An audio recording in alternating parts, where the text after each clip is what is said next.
squash that I got is a zucchini. So we'll weigh that one.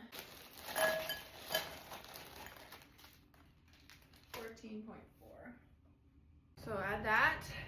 The last thing it calls for is fresh parsley, which I have in the freezer. I just bought this last week, but I didn't want it to go bad, so I popped it in the freezer.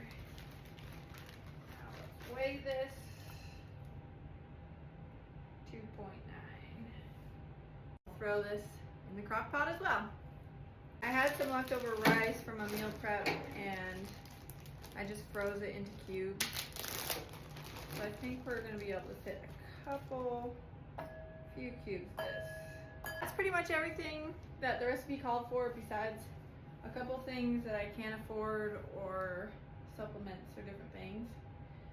So if you want to see the full recipe, I would definitely recommend this book.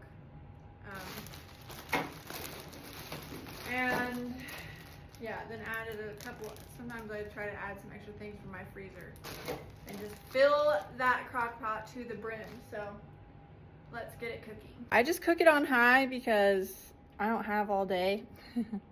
Here it is to start, and I'll show you what it looks like throughout the day.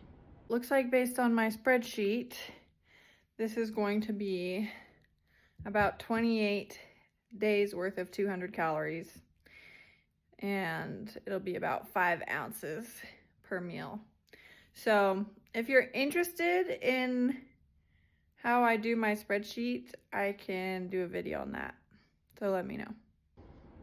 So it's been about an hour and I'm just coming down to stir this. I stirred it, but it's pretty much, a lot of the stuff is pretty frozen still. It has now been 2 hours in the crock pot and I just stirred it. It has now been 3 hours and I just stirred it.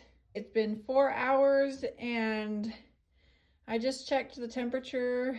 Everything seems to be over 170, so I'm gonna take it off to cool. So this is my setup for food processing everything. So it goes from here to here to here. The reason I put it through the food processor is to just hopefully homogenize everything, get everything really well mixed. If it's in big chunks, it's hard to like mix and get the same scoop every time. So my logic is, if I grind it all up and mix it all up, then every serving will have about the same stuff in it and therefore be about the same amount of calories. So that's my hope. This is the finished product. Only thing left to do is put it in containers and throw them in the freezer.